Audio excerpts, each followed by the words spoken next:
एकदम अपनी माँ की तरह जाहिल हो तुम। तीर की तरह मन को चुभते हुए ये शब्द मेरी सौतेली माँ के थे। मेरी जिंदगी ना शुरू होने से पहले उसी दिन खत्म हो गई थी जिस दिन मेरी माँ मुझे इस दुनिया में अकेला छोड़ कर गई। पिता गौतम गुलेरिया ने दूसरी शादी कर ली। मेरी सौतेली माँ को मेरा होना बिल्कुल बर्दाश्त नहीं था और इसका सबूत वो अक्सर वो मेरे गालों पर दे देती थी। बस फिर यूं ही अपशब्द सुनते थप्पड़ खाते मैं बड़ी हो गई। सोचा कि सौतेली बहन कामिनी में एक दोस्त ढूंढ लूंगी। कोशिश भी की और वहां भी मुझे मिला तो सिर्फ धोखा। पिता ने तो पहले ही मुंह मोड़ लिया था। मैंने कोशिश की, बहुत बार कोशिश की कि पापा को अपनी आप बीती बताऊं, मगर उनके चेहरे पर एक शिकन भी नहीं आती थी।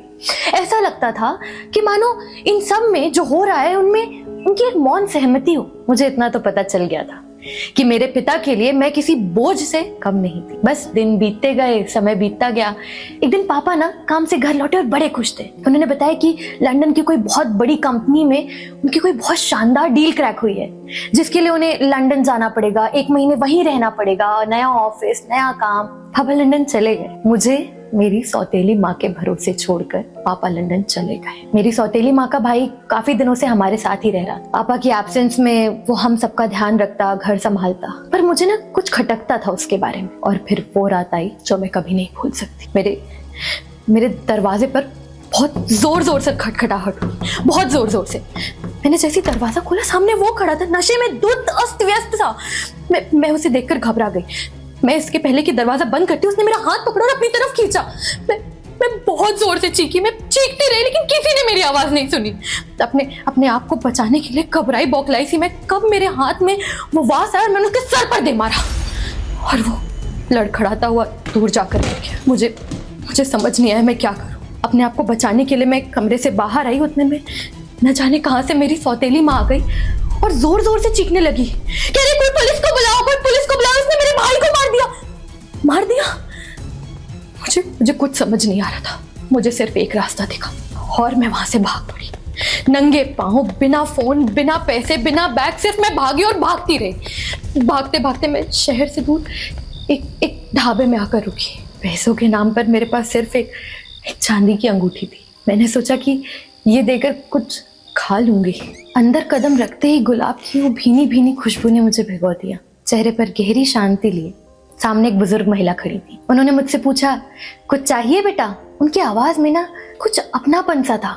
ऐसा लगा कि मानो मैं उन पर विश्वास कर सकती हूँ। मैंने डरते हुए धीरे से कहा, बस चाय। तुम ठीक तो हो ना बेटा? उन्होंने मुझसे पूछा। अपने आंसू छुपाए मैंने बस हाँ में सर हिला दिया। तभी कोई और अंदर आया। अधेड़ उम्र के वो व्यक्ति शक्ल से सज्जन ही लग रहे थे। बातों से पता चला कि उनका नाम विजय है और इस ढाबे के मालिक वही हैं। और जिन्होंने मुझे चाय दी वो उनकी पत्नी सुलेखा है। दोनों पति पत्नी को शायद मेरी हालत देख के अंदाजा लग गया था कि मेरे साथ कुछ तो गलत हुआ है। सुलेखा आंटी ने अपने पति को कुछ इशारा किया और धीरे से आकर मेरे पास बैठी और पूछा, बेटा अगर तुम्हें किसी भी प्रकार की मदद चाहिए हो ना तो बताना। जाने कि तुम्हें देखकर मुझे मेरी बेटी याद आ गई, कहकर आंटी रो पड़ी। पुराने जख्म खुरेदना मुझे सही नहीं लगा, इसलिए मैंने उनसे उनकी बेटी के बारे में कुछ भी नहीं पूछा। पर उनके बहते आंसू और विजय अंकल की आंखों ने मुझे सब बता दिया कि मेरी तरह वो भी जिंदगी से जूझ रहे हैं। मैंने धीरे से सुलेखा आंटी को कहा, मुझे काम की तलाश है आंटी। आपके यहाँ कोई भी छोटा मोटा काम, कोई भी काम, मैं बर्तन, झाड़ू, पोछा, साफ सफाई कुछ भी कर लूंगी, बस मुझे रहने की जगह चाहिए। और इस तरह से शहर के सबसे अमीर व्यापारी गौतम गुलेरिया की बड़ी बेटी एक ढाबे में काम करने लगी। सच बताऊं तो ये ढाबा किसी जन्नत से कम नहीं था मेरे लिए, क्योंकि यहाँ मैं आजाद थी, अपनी मर्जी की मालिक थी। यहाँ मुझे कदम कदम पर इंसल्ट करने वाले लोग नहीं थे या हर छोटी बात पर थप्पड़ लगा देने वाले लोग नहीं थे। बस यूं ही समय धीरे धीरे बीतता गया। विजय अंकल और सुलेखा आंटी मेरी नई जिंदगी का हिस्सा बन गए थे। पर फिर एक दिन हवा के तेज झोंके की तरह एक अजनबी आया, लंबा, चौड़ा, पढ़ा लिखा। उसको देखकर साफ पता चल रहा था कि वो किसी ढाबे की चाय नहीं, 5 स्टार रेस्टोरेंट की कॉफी पीता होगा। बैठते ही उसने मुझे इशारे से बुलाया और 1 कप चाय और आलू का पराठा लाने को कहा। अजीब बात। ऑर्डर सर्व करके मैं वापस रसोई में जाने लगी, तभी उसने दोबारा आवाज लगाई, 1 पराठा और अनिका। मैं हैरान से उसे देखती रह गई। इसे आखिर मेरा नाम कैसे मालूम है? कैसे पता चला? क्या इसे मेरी सौतेली माँ ने भेजा है या किसी और ने शायद उसे भी समझ आ गया था कि मैं क्यों परेशान हूं। तभी वो बोला कि वो आंटी ने अभी तुम्हें आवाज लगाई थी ना, तब अनिका ही बोला था। मैं भी पता नहीं क्या क्या सोचने लगती हूँ। चैन की सांस लेती हुई मैं रसोई की तरफ चल पड़ी। सुलेखा आंटी से पता चला कि उसका नाम रोहित मारवा है और वो सच में बेहद अमीर घर से है। रुपया, पैसा, नौकर, गाड़ी, किसी चीज की कोई कमी नहीं है।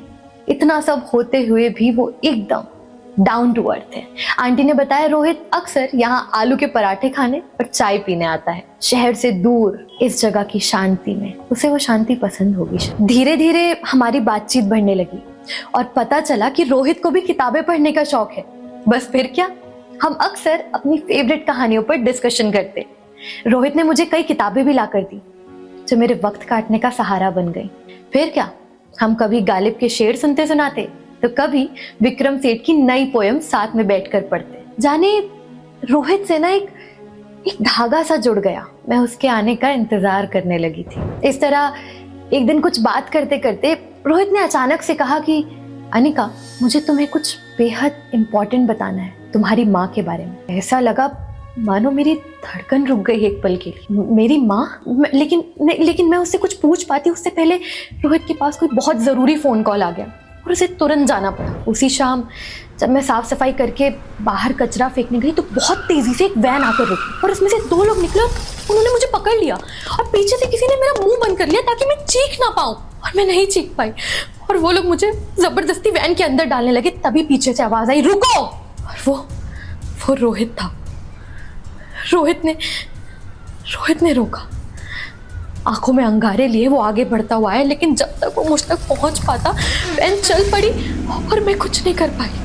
मैं बेबसी बस उसे देखती रह गई। अनिका, मैं तुम्हें ढूंढ लूंगा, मैं वादा करता हूँ अनिका। ये थे रोहित के आखिरी शब्द। लेकिन मेरी कहानी यहाँ खत्म नहीं होती है। ये तो बस शुरुआत है, क्योंकि जब मेरी आंखें खुली मैं किसी गंदे कमरे या किसी कैद खाने में नहीं थी। मैं अपने घर में थी, अपने घर में, और सामने खड़े थे मेरे पापा।